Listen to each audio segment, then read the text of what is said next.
বিশাল ইমান ৰাতিলৈ তই ক'লৈ গৈছিলি? কাম আছিল সেইবাবে দিয়ে। বাহিৰত ইমান ৰাতি তোৰ কি কাম থাকে? আছিল তুমি কিবা সুধি আছা? যোৱা শুই থাক। তোৰ কাৰণে যে আমি গোটেই পৰিয়ালটোক ক'ব পৰা নাই তাৰ হিচাপ তই ৰাখিছোঁ। আৰু তোমালোকৰ কাৰণে যে মই শুব পৰা তাৰ হিচাপ জানো ৰাখিছোঁ। এইখন ঘৰৰ হিচাপত খেলি মেলি হ'ল। বহুত হিচাপ পেণ্ডিং হ'ল। ভাত বাঢ়ি যোৱা আছে।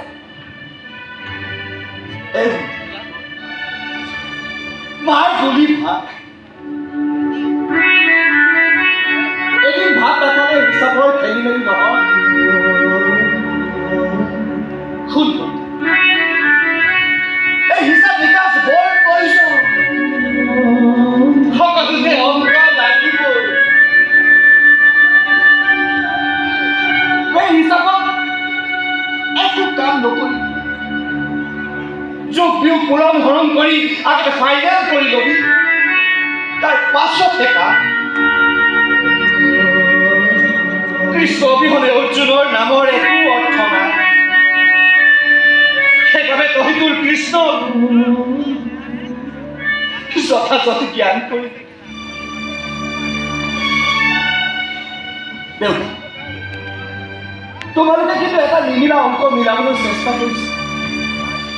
কিন্তু সাৱধান, অংক কৰোঁতে বৰ সাৱধান। কাৰণ অংক আমি মিছা নকৰোঁ।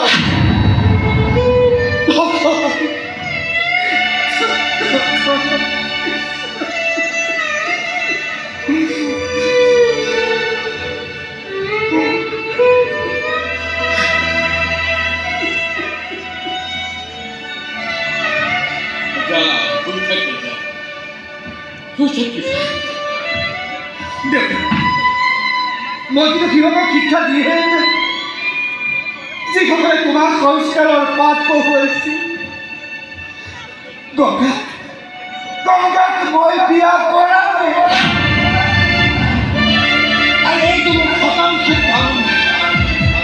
কোনখন সমাজ আনি মোৰ হাতত ধৰে মোৰ গংগা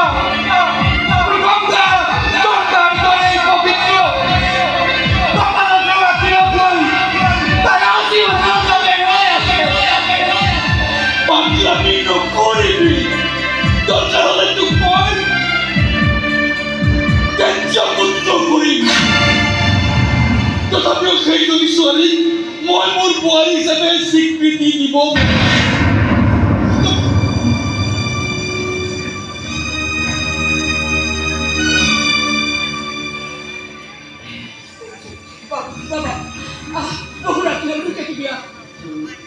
তোমালোকে মোক অলপ অকল দাদা